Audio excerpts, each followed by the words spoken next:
నమస్తే, welcome to editor analysis. Tammineni Sitaram అండి, మాజీ స్పీకర్, సీనియర్ రాజకీయ నాయకులు. నిన్న కూడా మనం మాట్లాడుకున్నాం. సో ఆయన ఏంటి, అజ్ఞాతంలోకి వెళ్ళిపోయారు. సో అజ్ఞాతంలోకి వెళ్ళడం అన్నది ఒకటి కరెక్ట్ కాదు. ఏముంది, ఆయన నిజంగా సచ్చీలుడు అయ్యి కడిగిన ముత్యం అయ్యేలా ఉంటే ఫేస్ చేయాలి. రాజకీయ నాయకులు ఉండండి, వేరే వాళ్ళు ఉండండి, వేరేలా ఉండండి. సో ఆయన అజ్ఞాతంలోకి వెళ్ళడమే చాలా అనుమానాలకు తావిస్తున్నది. ఎందుకు వెళ్ళిపోయారు? పోలీసులు అంతా దౌర్జన్యంగా, అన్యాయంగా ఆయన ఏ తప్పు చేయకపోతే అరెస్టులు చేస్తారా? అరెస్టులు చేస్తే మిమ్మల్ని గతంలో గెలిపించుకున్న ప్రజలు ఊరుకుంటారా? తిరుగుబాటు రాదా? అది కూటమికి కానీ పోలీసు వాళ్ళకి కానీ వ్యతిరేకత అవుతా? ఖచ్చితంగా అవుతుంది. ఒక స్పీకర్ స్థాయి వ్యక్తిని, మాజీ స్పీకర్ని తప్పుడు కేసులు పెట్టో కక్షపూరితంగా అరెస్టు చేస్తారు అని అనుకోవడం ఏంటి, ఏ తప్పు లేకపోతేని? సో ఆయన అజ్ఞాతంలోకి వెళ్ళాడు, ఆయన పారిపోయాడు, ఆయన పరారైపోయాడు. ఇప్పుడు మీరు కనిపించి మాట్లాడితే వేరే అంశం, కనిపించకుండా ఉన్నారనుకోండి, దాని పరిస్థితి ఏంటి? ఎలా కథనాలు వెళ్తాయి అంటే కోరి మీరే కొని తెచ్చుకున్నారు. సరే, అయిపోయింది. అయిపోయిన తర్వాత ఏంటి, హైకోర్టుకు వెళ్ళారట. హైకోర్టులో ముందస్తు బెయిల్ ఇవ్వమని. హైకోర్టు ఏం చెప్పింది? ఇవ్వనని చెప్పిందట. ఊహించిన షాక్ ఇది. హైకోర్టు ఏదో అయిపోద్ది, వచ్చేస్తుంది అది ఆయన అనుకుని ఉండొచ్చు. సో కోర్టు కూడా దాన్ని తోసిపుచ్చింది. ఇవ్వం, మీరు నిరూపించుకోండి. ఎవరెవరి దగ్గర అయితే మీరు మేము కొన్నాం, ఆ భూమి మా సొంత డబ్బులతో కొనుక్కున్నాం, మా ఆస్తి అని చెప్పారంట. సరే, ఎవరి దగ్గర కొన్నారో, ఏం కొన్నారో డాక్యుమెంట్స్ అన్నీ చూపించండి అంటే చూపించలేకపోయారంట. అంటే అప్పటికప్పుడు చూపించలేకపోవచ్చేమో, ఎందుకంటే ఈయన ఇంట్లో లేరు, పత్రాలు ఎక్కడైనా ఉన్నాయేమో. సరే, ఏదో ఒకటి కథనాలు. కానీ అసలు రాజకీయ నాయకులు ఏం మెసేజ్ ఇస్తున్నారు?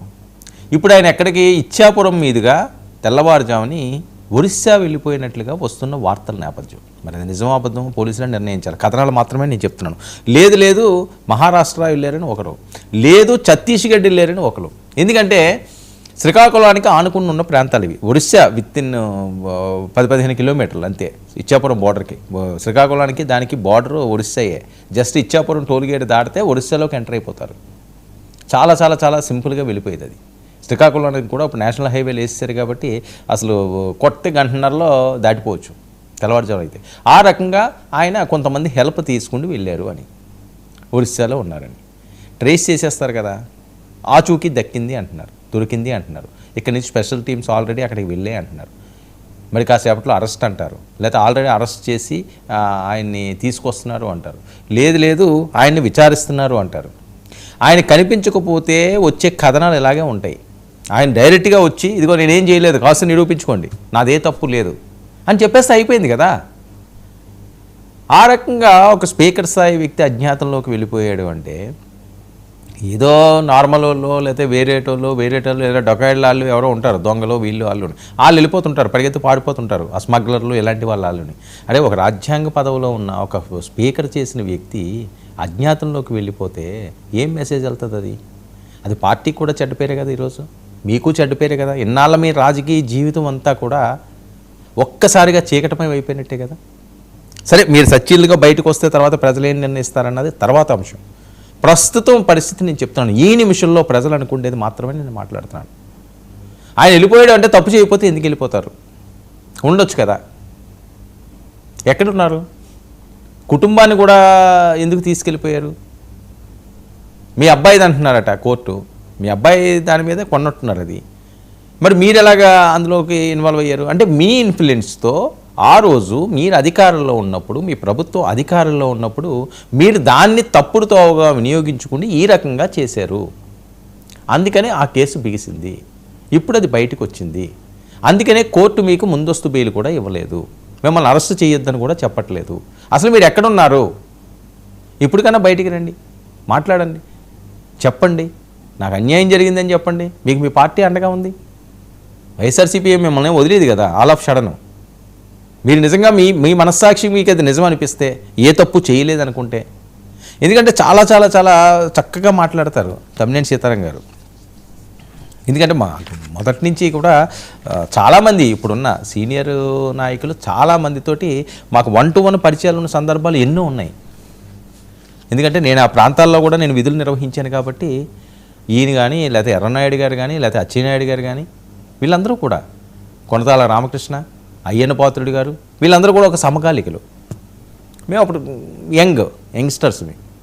సో మాతో చాలా బాగుండేవారు, చాలా చక్కగా మాట్లాడేవారు.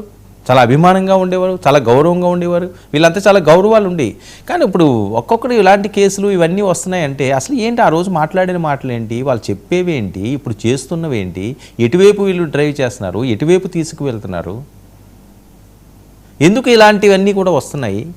నేను ముందుగా చాలాసార్లు నేను ఈ సందర్భాల్లో చెప్పిన సందర్భాలు ఉన్నాయండి. ఏం పట్టుకెళ్ళిపోతారు? 1000 ఎకరాలు పట్టుకెళ్ళిపోగలమా మనం? సరే 1000 ఎకరాలు వద్దు, అరెకరం పట్టుకెళ్ళగలమా మన వెనకాతల? మీ తరానికో లేకపోతే మీ తర్వాత తరానికో సరిపడిగా ఉన్నంత సంపాదించుకోండి. ఎక్కువ తిన్నా సరే డైజెస్ట్ అవ్వదు, మళ్ళీ దానికి ఏవో ట్యాబ్లెట్లు వేసుకోవడమో లేకపోతే ఏవో తాగడమో ఎందుకు? కక్కేలాగా ఎవడో తిండ కదా. ఇది కూడా అంతే, సంపాదన కూడాని శృతి మించిపోకూడదు. అంత డబ్బు యావే కదా, ఎవరి కష్టం మీద వాళ్ళు బతకాలండి. మా కొడుక్కి నా వారసత్వం ఇవ్వచ్చు, లేకపోతే మీరే చదువు ఇవ్వచ్చు, లేకపోతే ఆడికి సరిపడిగా ఉన్నంతకే ఇవ్వాలి. కానీ అన్నీ ఎంతో కొంత సంపాదించుకోమనాలా, అన్నీ కష్టపడేలా చెప్పాలి. ప్రతి ఒక్కరూ చేయాల్సింది ఇది.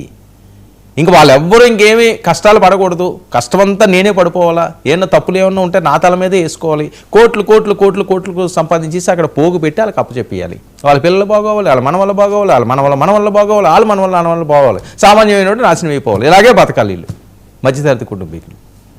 ఈ మైండ్ సెట్ ఎక్కడ వరగలుగుతుంది? తప్పు చేయకుండా మీరు వ్యాపారాలు చేసి ఇంకోటి చేసి సంపాదించుకోండి, ఎవడో కాదనలేదు.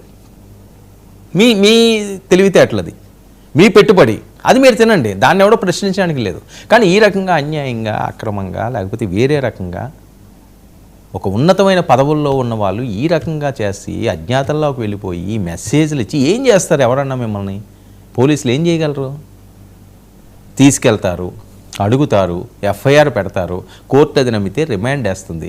కానీ ఇప్పుడు ఈరోజు మీరు అజ్ఞాతంలోకి వెళ్ళిపోయారు. మీరు ఎక్కడెక్కడ ఒరిస్సాలో ఉన్నారు, ఛత్తీస్గఢ్లో ఉన్నారు, లేకపోతే అస్సాంలో ఉన్నారు, లేకపోతే మహారాష్ట్రలో ఉన్నారు, లేకపోతే ఇంకో ప్రాంతంలో ఉన్నారు, ఇంకో స్టేట్లో ఉన్నారు అని ఈ కథనాలు ఎందుకు? లేకపోతే వెస్ట్ బెంగాల్ వెళ్ళిపోయారు, అక్కడి నుంచి అలాగా కలకత్తా కూడా వెళ్ళిపోవచ్చు, వెస్ట్ బెంగాల్ కూడా వెళ్ళిపోవచ్చు, శ్రీకాకుళం నుంచి. ఇవన్నీ కూడా యాక్సెస్ రోడ్లే, కలకట్టాకి, ఒరిస్సాకి, ఇవన్నీ వెస్ట్ బెంగాల్కి, ఒరిస్సాకి, ఛత్తీస్గఢ్కి, వీటిలన్నిటికీ కూడా కనెక్టింగ్ అది. అలా వెళ్ళిపోయారంటే ఇప్పుడు ఫోన్లు, మీ ఫోన్ మీరు వాడుకోలేరు. మీరు ఎలా ఉన్నారో మీ యోగక్షేమాలు తెలుసుకోవాలని ఎవరన్నా అనుకున్నా వాళ్ళకి దొరకవు ఇవి. మీరు నెంబర్లు ఆపేస్తారు కాబట్టి. ఎందుకు ఇంత బ్రతుకు మనం బతికి ఇంత చక్కగా ఇన్ని సంవత్సరాలు మనం ఒక రాజకీయ నాయకుడిగా, ఒక మంత్రి స్థాయిలో, ఒక స్పీకర్ల స్థాయిలో, ఒక ఉన్నతమైన స్థానాల్లో ఉండి ఈరోజు ఒక్కసారిగా 3 కోట్లు 4 కోట్లు అనుకుంటాను ఆ భూమిది.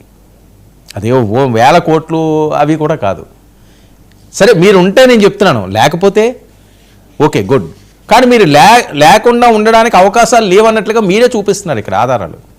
ఎందుకంటే అజ్ఞాతంలోకి ఎందుకు వెళ్ళిపోయారు కుటుంబంతో సహాని? అంటే ఏదో ఇక్కడ జరుగుతుందనే కదా, ఏదో ఇక్కడ ఉందనే కదా. ఆ మెసేజ్ లేకపోతే మీరు వెళ్ళరు కదా. ఇది కదా చాలా అనుమానాలకు తాపిస్తుంది.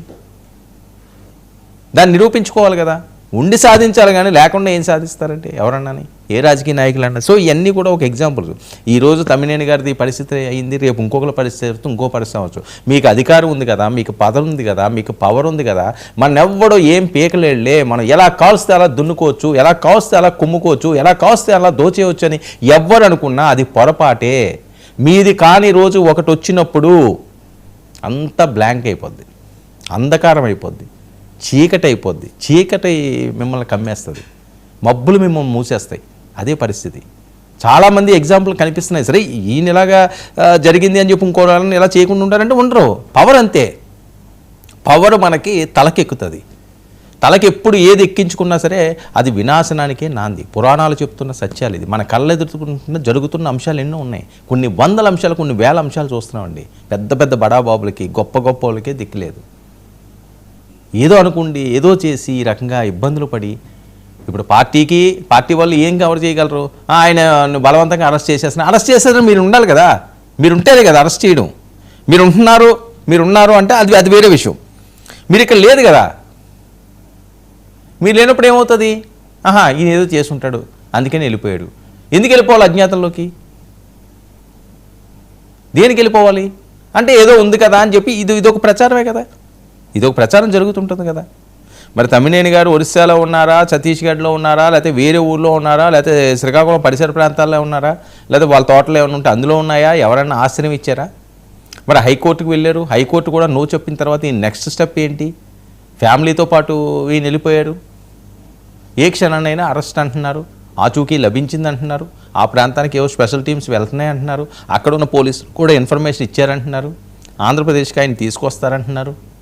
ఎఫ్ఐఆర్ నమోదు చేస్తారంటున్నారు. తర్వాత కోర్టు ఏం చేస్తుంది అన్నది తర్వాత అంశం. కోర్టు అయితే మీకు రిలీఫ్ ఇవ్వలేదు కాబట్టి తమ్మినేని సీతారావు గారు ఖచ్చితంగా అరెస్ట్ అవుతారు అని చెప్పి వస్తున్న వార్తల నేపథ్యం. ఆయన అరెస్ట్ అవుతారో ఎవరో చేస్తారో చేయరో 41 నోటీసులు ఇచ్చి ఆయన ప్రశ్నించి వదిలేస్తారో లేదో తర్వాత అంశం. ఆయన తప్పు చేశారో లేదా అన్న అంశంలో కూడా నేను వెళ్ళలేదు. కానీ ఈ రకంగా ఒక రాజ్యాంగబద్ధమైన ఒక ఉన్నతమైన పదవిలో చేసిన వాళ్ళు ఈ రకంగా అజ్ఞాతంలోకి వెళ్ళిపోయి అది వేరే మెసేజ్ వెళ్ళేలాగా కుటుంబాన్ని మీరు ఇబ్బందుల్లో పడకుండా బయటికి రండి, మీరు సచ్చీనులు అయితే అది కోర్టు నిరూపించుకోండి, లేదా పోలీసుని నిరూపించుకోండి. మీ నియోజకవర్గ ప్రజలే మీ మీద మాట్లాడే పరిస్థితి ఈరోజు తెచ్చుకున్నారు. తిరుగుబాటు చేస్తున్నారు వాళ్ళు రివర్స్లో మాట్లాడుతున్నారు. ఈ ఒకటే కాదు, దీని వెనకాతల ఇదిగో తమ్మినేని సీతారాం ఇచ్చేశారు, తమ్మినేని సీతారాం ఆవిడ శ్రీమతి ఇలా చేశారు, ఆవిడ కొడుకు ఇలా చేశారు, వాళ్ళు ఇలా ఉండేవారు అలా ఉండేవారు అని అందరికీ అవకాశం ఇచ్చారు ఈరోజు. ఎందుకంటే మీరు భయపడి పారిపోయారు అనుకుంటున్నారు. ఏ రాజకీయ నాయకుడు భయపడి పారిపోయకూడదు తప్పు చెయ్యకపోతే.